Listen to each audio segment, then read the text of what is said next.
మా శ్రీ సత్యదేవ నర్సరీ, నా పేరు పుల్లాపల్లి సత్యనారాయణ. అలాగే ముందుగా ప్రేక్షకులందరికీ కూడా నూతన సంవత్సర శుభాకాంక్షలు. అలాగే ప్రతి సంవత్సరం కూడా మొక్కలతో ఏదో ఒక కూర్పుని ఏర్పాటు చేయాలని చెప్పేసి చేసుకుంటూ వస్తూ ఉంటాం. ఈ సంవత్సరం కూడా నూతనంగా ఏదో ఒకటి ఏర్పాటు చేయాలని చెప్పేసి నూతన సంవత్సర శుభాకాంక్షలు తెలియజేయాలి ప్రేక్షకులందరికీ కూడా అని చెప్పేసి ఈ కార్యక్రమాన్ని ఏర్పాటు చేయడం జరిగింది. ఈ కార్యక్రమానికి ఇందులో శ్రీ హ్యాపీ న్యూ ఇయర్ పలుకుతూ stay positive, think positive, stay positive అనే దృఢ సంకల్పంతో ఈ కార్యక్రమం చేయడం. అంటే ఏదైనా కార్యక్రమాన్ని చేయాలని చెప్పేసి తలుచుకున్నప్పుడు దాన్ని పట్టుదలతో చేయాలని చెప్పేసి చేసినప్పుడు అది తప్పనిసరిగా కూడా నెరవేరుతుంది.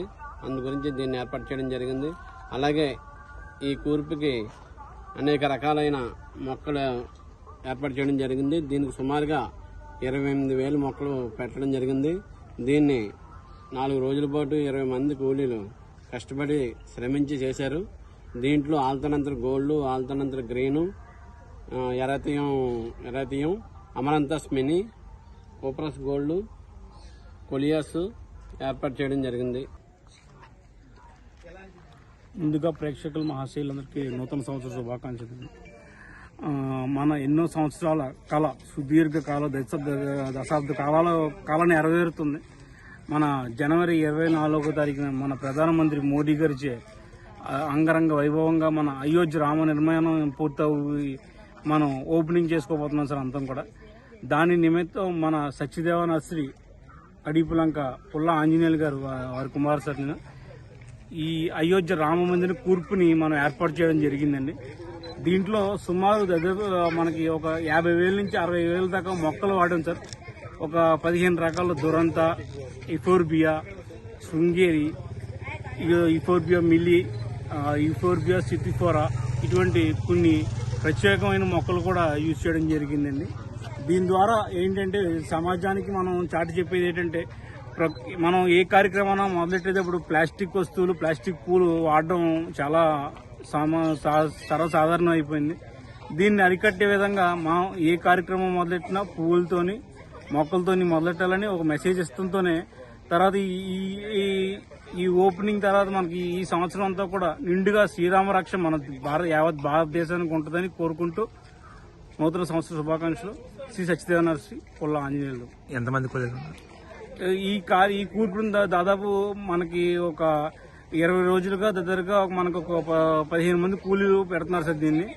అంటే దీన్ని చిన్న చాలా నియమనిష్టలతో, అంటే ఏ నీతి మనకు లేకుండా చాలా నియమనిష్టలతో కూడా ఏర్పాటు చేయడం జరిగింది సార్. అందరికీ నమస్కారం అండి. నా పేరు పల్ల వెంకటేష్, మాది పల్ల వెంకన్న నర్సరీ అండి.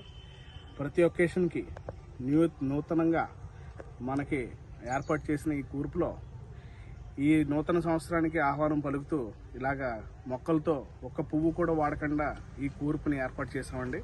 ఇందులో వెల్కమ్ 2024 అని పెట్టి శ్రీరాముని యొక్క బాణం రామ్ అని పెట్టామండి.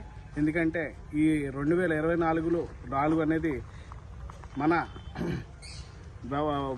ఈ ఎప్పుడైతే మనకి యూనివర్స్ ఉన్నంతకాలం ఈ సంవత్సరాన్ని గుర్తు చేసుకోవాల్సి ఉంటుంది. ఎందుకంటే మన అయోధ్యలో శ్రీరాముని మందిరం ఇలాగా ఈ సంవత్సరం విగ్రహ ప్రతిష్ట, గుడి ఓపెనింగ్ జరుగుతుంది. కాబట్టి చాలా మంచి పరిణామంగా గుర్తించి మా మొక్కల ద్వారా కూడా చిన్న సందేశం అందరికీ కూడా శ్రీరాముని యొక్క గొప్పదనం, అలాగే మన దేశం ఎంత మంచి సంవత్సరం కింద గుర్తించారని చెప్పేసి మేము ఆనందిస్తూ ఈ విధంగా ఈ కూర్పు ద్వారాగా 2024కి ఆహ్వానం పలుకుతూ పెట్టామండి.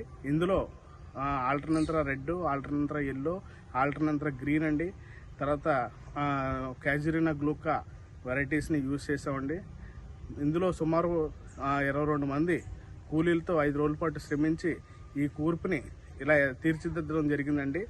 మెయిన్ కాన్సెప్ట్ ఏంటంటే మన శ్రీరాముడి యొక్క గుడి 2024లో ఇలాగ విగ్రహ ప్రతిష్ట, గుడి ఓపెనింగ్ జరుగుతుంది. కాబట్టి ఈ సంవత్సరం చాలా ప్రత్యేకమైన మేము భావిస్తూ ఈ సంవత్సరాన్ని ఇలాగా మంచి అందరికీ జరగాలని కోరుకుంటూ అందరికీ మరోసారి నూతన సంవత్సర శుభాకాంక్షలు అండి. జై హింద్.